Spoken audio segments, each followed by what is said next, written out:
Hey Stephen, glad to have you over, show you what we're up to these days. I'm going to run a one of these actuators here, and the nice thing about these guys is there is a potentiometer I'm able to put on it to adjust speed. These guys also have built-in limit switches. I don't remember if you, I don't know if you recall before, once it got to the end, it'd grind. Here, when it gets to the end, it just stops. Okay? And it just stops. And it's being, you're getting more noise now because it's sitting on a piece of steel. So they're reasonably fast. They're about an inch a second, 2 inches a second, 2 inches a second, and it's a 4-inch throw. I wanted exactly 4 inches because that'll give us the tilt that I wanted. By Thursday, I want this prototype to be on a wood frame, but all the drive mechanisms are metal, and it's going to have mechanical switches. So at the meetings, that's what we'll have. The next goal after that, then I start changing my focus to the electronic control and the software. So we're able to run it from the computer.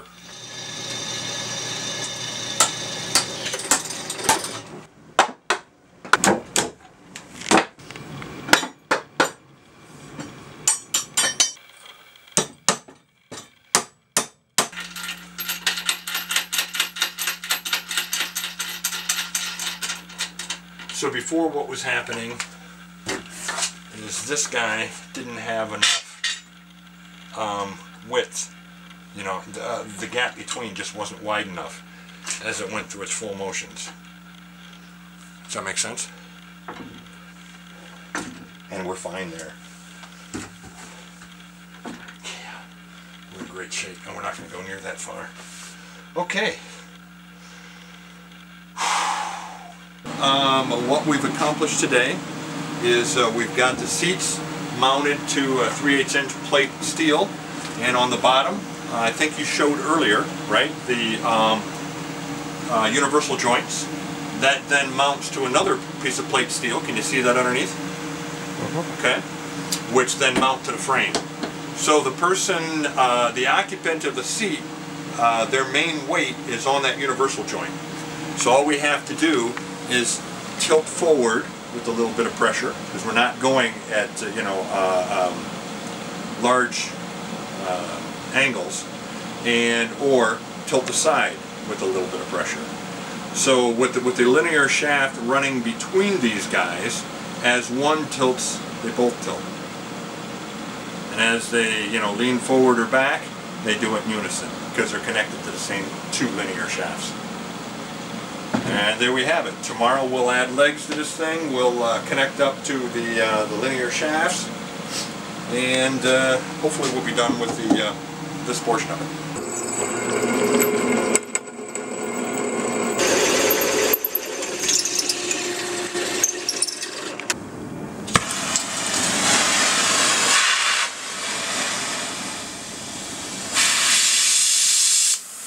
Oh, that was good.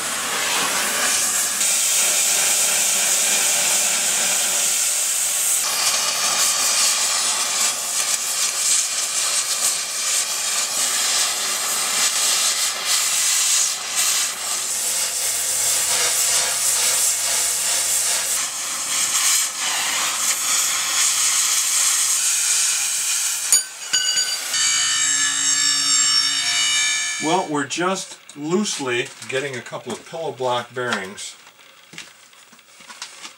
on the shaft. What I want is the bearing to be offset from the yoke end, the center of the yoke end, by 1 inch in every case.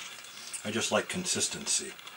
So we got the actuator on this one, pushing it up 2 inches, pulling it down, from center 2 inches, so a total travel of 4 inches, and that'll give you about 12 to 15 degrees tilt or roll, pitch and roll on the chairs. And that's it. This is really the guts of the whole thing, making it work right here. So as one chair moves, all the chairs move in the same row, exactly the same amount.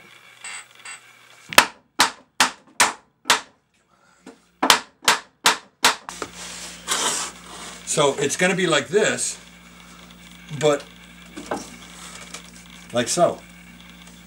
What we've done is we've assembled the linear shafts with the yokes on them, and we're getting ready to hook up. And then when we get everything properly aligned, then we'll put lag bolts into you know, the legs to keep everything in place. We now, minus the actuators, we've got the platform set. And as one chair moves, the other moves exactly in tandem. Be it a corkscrew or a gentle rock of a rowboat on a calm, you know, lake.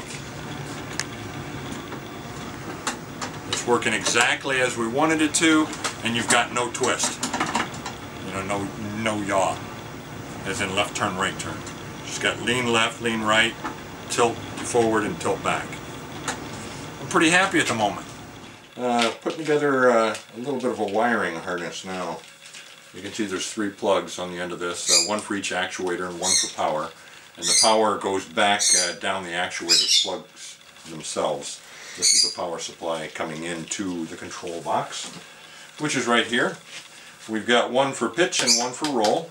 We've got to label those yet. We've got potentiometers on top that adjust the speed, at least in theory. So we'll see how all that works. You gotta be kidding me.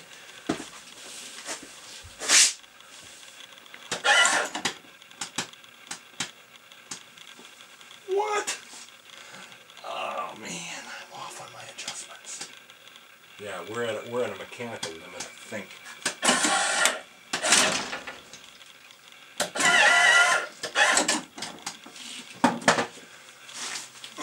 Okay. What do we got? I don't know how, but what it's telling me is that it's out of position. 12 inches is the median. 2 up and 2 down. I was figuring 12 inches was the minimum, and I needed, you know, I could go up 4. So that would have been 16. So a slight calculation error, and I don't have enough room to move the mounts on the 2x4s. So I'm going to pull those out and replace them with 2x6s right now.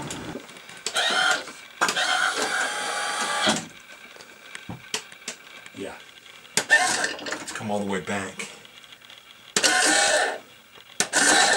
What we found when we had an occupant, when Stephen was writing it, is that when we got to a certain angle, such as all the way over, it didn't have, the center of gravity of the occupant started to move, and it required more than 35 pounds of pressure, or whatever this actuator can do, to move it back.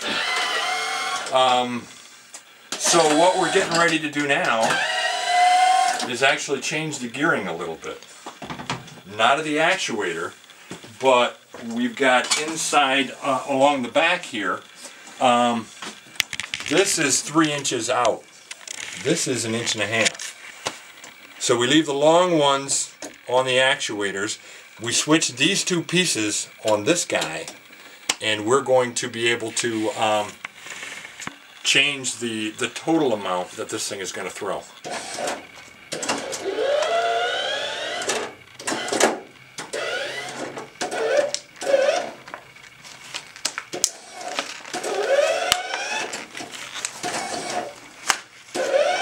See, now that's what the pots are supposed to be for, so you can just slow it down and get that gentle motion when you want it. There's times we want that speed. Right. Wow. You know, but these would go away, and I would go straight to, you know, like your shaft design, out, threaded rod, ball joint, nut.